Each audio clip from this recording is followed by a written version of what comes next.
ശരിക്കും പറഞ്ഞു കഴിഞ്ഞാൽ ഇന്ന് നമ്മൾ സംസാരിക്കാൻ പോകുന്നത് the 3 most important must have skills for an international student before moving abroad എന്നുള്ളതാണ്. അപ്പോ ഈ 3 കാര്യങ്ങൾ നമ്മൾ നേരത്തെ നാട്ടിൽ നിന്ന് തന്നെ ഒരു ധാരണയാക്കി ഒന്ന് പഠിച്ചിട്ടൊക്കെ വരുവാണെങ്കിൽ ഇവിടെ സർവൈവ് ചെയ്യാനും ജീവിക്കാനും ഒക്കെ കുറച്ചും കൂടെ എളുപ്പമായിരിക്കും. അപ്പോ the third one is financial management. Financial management is critical, ഭയങ്കര ഇമ്പോർട്ടന്റ് ആണ്. ഫിനാൻഷ്യൽ മാനേജ്മെന്റ് ഇപ്പോൾ നിങ്ങൾക്ക് നല്ല ഏർണിംഗ്സ് ഉണ്ട്, പക്ഷെ നിങ്ങളുടെ ഫിനാൻഷ്യൽ മാനേജ്മെന്റ് വീക്ക് ആണെങ്കിൽ there is no point in earning so much. Okay, അപ്പോ നിങ്ങളുടെ ഫിനാൻഷ്യൽ മാനേജ്മെന്റ് നിങ്ങൾ ഒരു മസ്റ്റ് ഹാവ് സ്കില്ലാണ്. അതേപോലെ തന്നെ the second one is communication skill. Communication skill very very important ആണ്. കാരണം നിങ്ങളിപ്പോ ജർമ്മനി പോവാണ്, ജർമ്മനി പോയിട്ട് നിങ്ങൾക്ക് ഹിന്ദി സംസാരിക്കാൻ പറ്റത്തില്ല, ജർമ്മൻ തന്നെ സംസാരിക്കണം.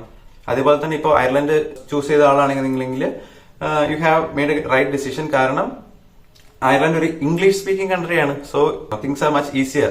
പക്ഷെ ഇവിടെ different communities, different races, different countries എന്നുള്ള ആൾക്കാരൊക്കെ ഉണ്ട്. അപ്പൊ നമ്മളിപ്പോ ഒരു ജോലി ചെയ്യുന്ന എൻവയോൺമെന്റിലാണെങ്കിൽ പോലും അങ്ങനെയായിരിക്കും, ഒരു മൾട്ടി കൾച്ചറൽ ആണ്. അപ്പൊ നിങ്ങൾ അവിടെ ജോയിൻ ചെയ്ത് കഴിയുമ്പോൾ നിങ്ങൾക്ക് നിങ്ങളുടെ ഫ്രണ്ട്സ് ഒക്കെ മലയാളീസ് ഒക്കെ ഉണ്ടെങ്കിലും നിങ്ങൾ മലയാളത്തിൽ സംസാരിക്കാൻ അവർ സമ്മതിക്കത്തില്ല. അങ്ങനെ സംസാരിച്ചു കഴിഞ്ഞാൽ ഒരു എഗെയിൻസ്റ്റ് ആണ് അതിനൊക്കെ.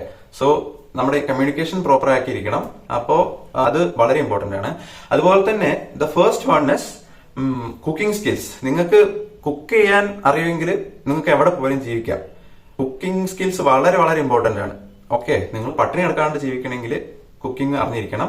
പിന്നെ നിങ്ങൾക്ക് ഈ 3 കാര്യങ്ങൾ അറിയില്ല, ഒരു ധാരണയില്ല, എന്താ ചെയ്യേണ്ടതെന്ന് അറിയില്ല എന്നൊരു പേടിയൊക്കെ ഉണ്ടെങ്കിൽ ഡോണ്ട് വറി അറ്റ് ഓൾ. കാരണം എന്താണെന്ന് വെച്ച് കഴിഞ്ഞാൽ നിങ്ങൾ ഇതൊന്നും അറിയാണ്ട് അബ്രോഡ് പഠിക്കാൻ വന്നു കഴിഞ്ഞാലും നിങ്ങൾ ഡെഫിനറ്റ്ലി കുക്കിംഗ് പഠിക്കും, നിങ്ങൾ ഡെഫിനറ്റ്ലി കമ്മ്യൂണിക്കേഷൻ സ്കിൽസ് പഠിക്കും, ഡെഫിനറ്റ്ലി ഫിനാൻഷ്യൽ മാനേജ്മെന്റ് എന്തായാലും പഠിച്ചിരിക്കും. അതുകൊണ്ട് അങ്ങനത്തെ കാര്യങ്ങൾ ഓർത്ത് പറയുകയൊന്നും ചെയ്യേണ്ട. പക്ഷെ അത് നാട്ടിൽ നിന്ന് തന്നെ നേരത്തെ പഠിച്ചിട്ട് വരുവാണെങ്കിൽ വളരെ ഉപകാരം ചെയ്യും.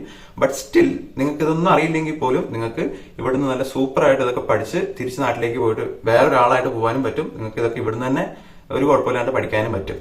Okay, so send this video to someone who needs to hear this. Until then, bye bye. Follow for more.